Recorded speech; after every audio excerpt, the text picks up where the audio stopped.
Good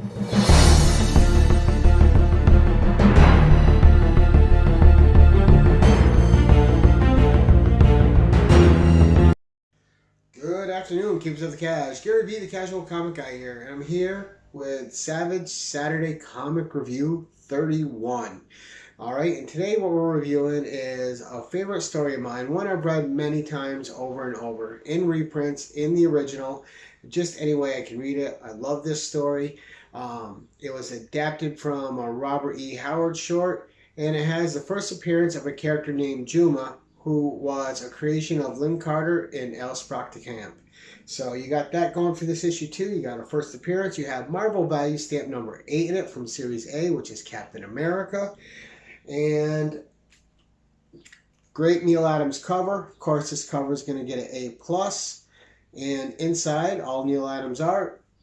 And what's great is this is an upgraded copy I was able to secure today. And it actually happened to be a Mark Jewelers copy. So, very nice. Not that I care about Mark Jewelers, I care about the story, but when you get the little bonuses, it's fun. And I didn't pay any more for it, so I enjoyed that.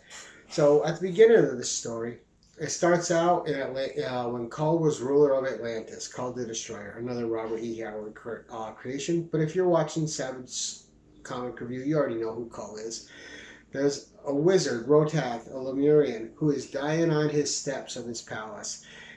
And he got struck through the chest with a sword by none other than Kull the Destroyer, and he places a curse in his dying breath upon his body and passes. His flesh disappears and his skeleton turns to gold.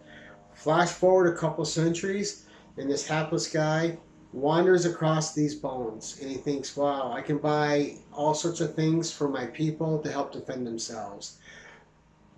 Shields, armor, weapons, and we don't have to be afraid anymore. Until he touches the skeleton, he is instantly dead, and the flesh from his body transfers to the golden skeleton, and Rotath is born once again. And then fast forward a couple months later, you have Conan, who is part of a Turanian cavalry trying to rescue some soldiers. They're seeking them out that didn't return from doing battle with the Hill tribe. So Conan's out there. He's out there with Juma. He's out there with the captain of the guard there. But things aren't going well. Conan's already weary about it. He knows the Hill tribe is fierce. He lets them know that he scarce survived them. But a few months back, it doesn't matter. They're out there. Then they get beset upon. And Juma and Conan are the only survivors, and the only reason they're left alive is because of their size. The Hill tribe is going to sell them for slaves. They're way bigger than the other guys they were fighting with, and they're going to sell well in the marketplace. So the Hill tribe takes them, and they also capture Princess Yolinda, who Conan and Juma are charged with protecting, who is the princess of the daughter of King Yezdegerd. Oh, I'm screwing up now. She's the daughter of King Yezdegerd and of Turan, and now so she's the princess. So they are charged. Wow, where's her today? They are charged with protecting her as well. Right now, that's out of their control. They're being led back to the temple, which they find out once they get there is being run by none other than Rotath. But he's going by the All-Conqueror now. He thinks he can't be stopped. He doesn't like Conan because Conan reminds him of his defeat centuries ago by Kull the Destroyer. So he sets his beast upon him, which is this giant, like monkey-looking creature. It's all red-haired and covered in red and pretty cool looking. Conan kills it though. Puts his chains around it, snaps its back, and destroys the beast. And now they try to get to Rotath. Rotath subdues them with his spells, and they wake up in the pit in the mines. Now in these mines, gold is being mined, and there's tons of gold.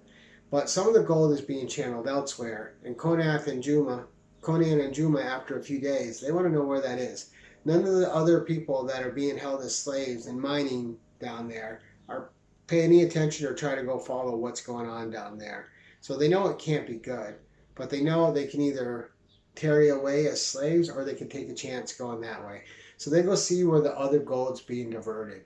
And there they run into the god, which is like this giant slug-like creature, which gave Rotath his second life.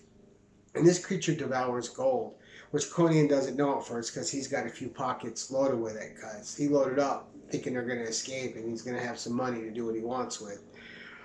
But smartly, him and Juma working together as a team, and Juma was a great character in this. Him and Conan complement each other well. They head back up a different path and they bring the creature to the palace. Now, the palace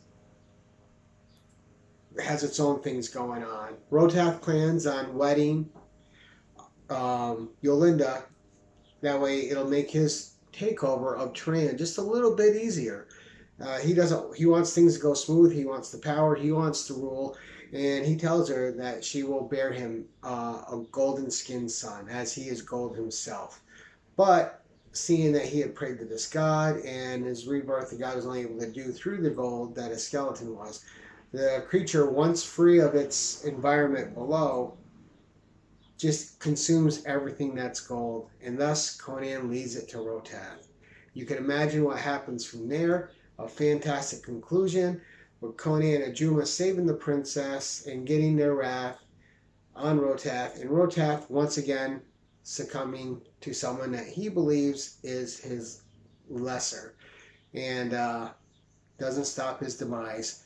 Great fun-filled issue, paced really well, and the issues are great when you get to see Conan work together with somebody, and him and Juma working together was a lot of fun. It was a part of aspect of the story I really enjoyed. So story-wise, we're going to give this one an A. Art-wise, obviously it's Neal Adams. It's going to be an A all day. And pacing was great. We'll give an A. A villain, which was nice. A sorcerer, yes. You know it's a sorcerer. He fought a lot of them. No surprise there. So we'll give the villain a B. But he was still written well. Still enjoyed it. And the conclusion was an A. Again, Conan and Juma using their brains to outsmart the wizard that has subdued them twice and made the mistake of just not killing them. But great issue, great story.